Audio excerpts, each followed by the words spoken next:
Hey guys, I hope everyone's staying safe and well. Now, what I want to talk about today is I want to talk about the moves that the Washington football team have made in free agency and why I think that they are building something special there. Just before I get started, if you are new to the channel, please do subscribe and like this video to stay up to date with all the latest news and reviews from around the league. It would be very much appreciated.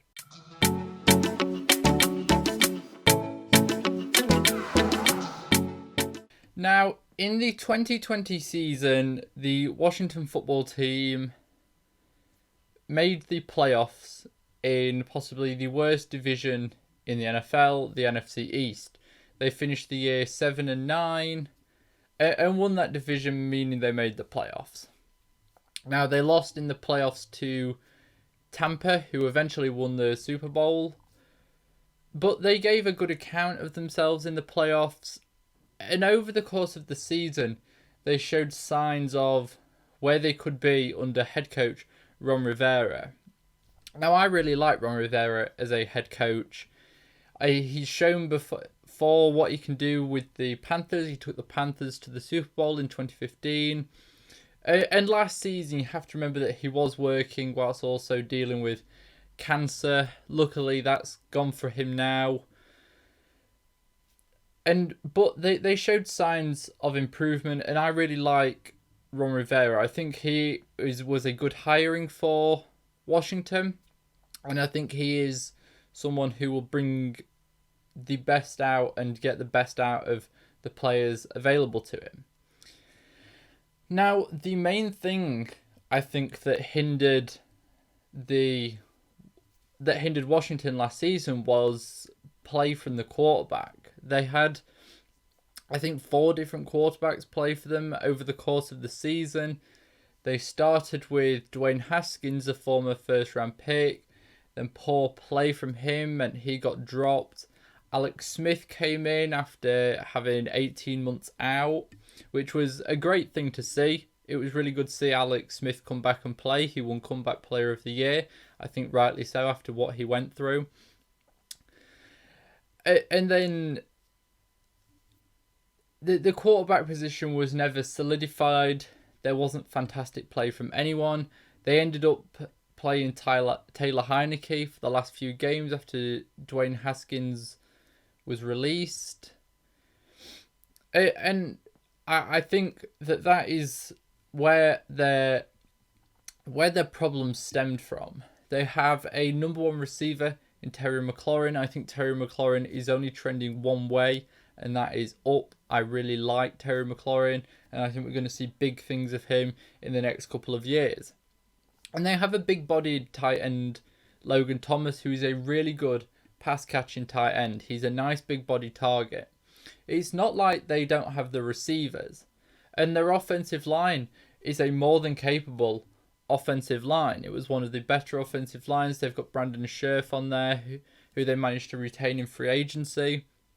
So I think, but the one thing Washington did in free agency, that one of the first moves they made was they went out and signed Ryan Fitzpatrick at the quarterback position.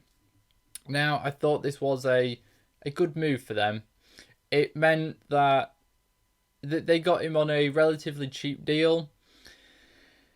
And he's, last year with the Dolphins, when he was playing, he showed that he's still got the ability to play in this league, to win games. And he's just a veteran presence who has been consistently good for the last number of years. And as I say, was good last year and at the Dolphins, showed that he's still got it. And it gives Washington a bit of stability at that position, which they lacked last season. Now, the signing of Fitzpatrick gives them a number of options in the draft.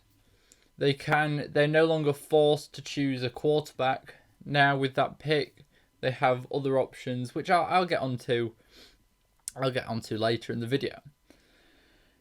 Now, another signing they made was Curtis Samuel, the speedy wide receiver from the Carolina Panthers. Now, again, I really like this move. Now, Ron Rivera has worked with Samuel while at the Panthers.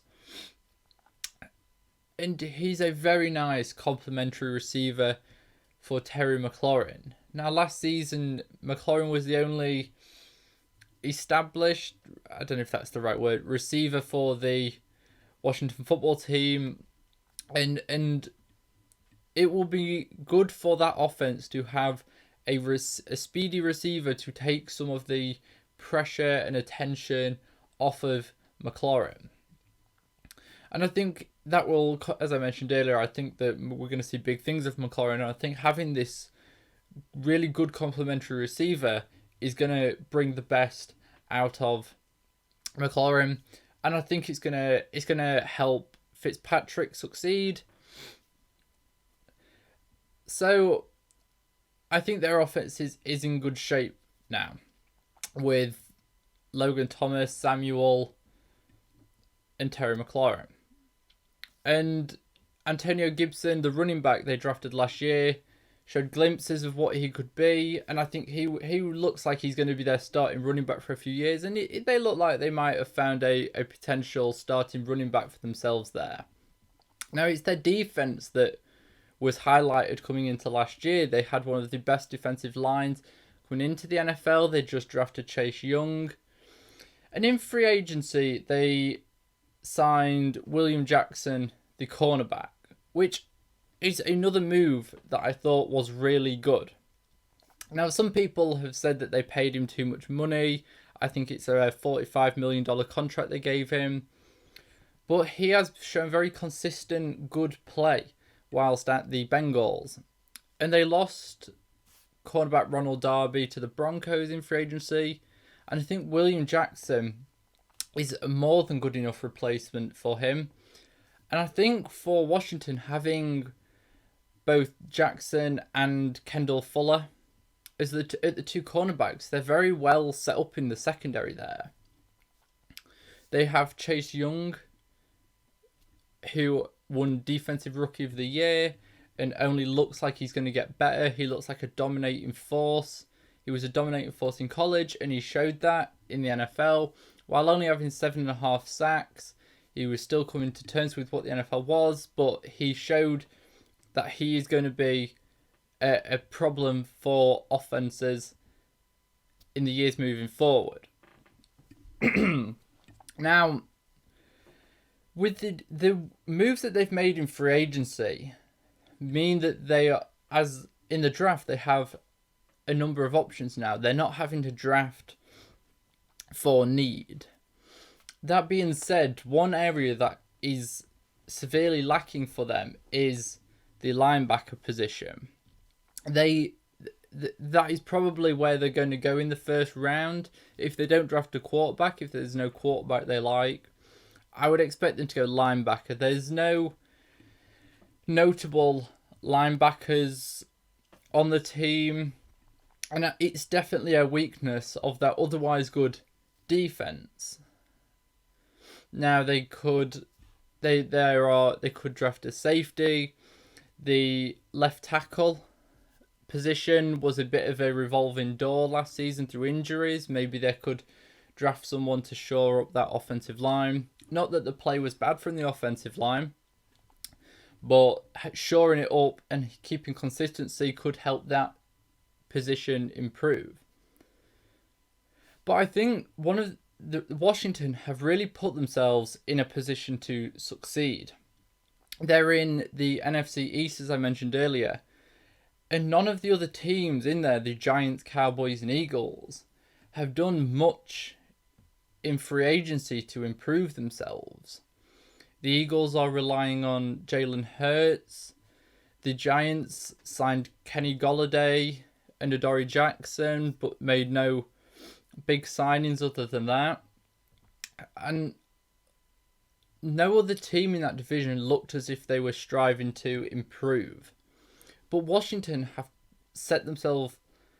There's clear upgrades at the positions that they have signed in free agency. There is clear progression. And I think that this is a team that is trending in the right direction. I would expect them to probably, with a good draft, win the NFC East again this season. make the playoffs. And I think a successful season would see them win a playoff game this time around. And I think, if, as I've mentioned earlier, I really like Ron Rivera, and I think if there is one person who's going to do it, it will be head coach Ron Rivera. But I also think that this is a team that over the next couple of years, we could start seeing advance further into the playoffs. And it wouldn't surprise me if in the next 3 years we saw a surprise Super Bowl appearance from them. It does depend on them getting a young quarterback to follow on from Fitzpatrick, but that's doable for them. And they're setting themselves up to succeed really nicely. And I really like what Washington have done in free agency. But those are just my thoughts on what Washington have done in free agency and where they've been going. Let me know what you guys think down in the comments section below. And until next time, I shall see you guys later.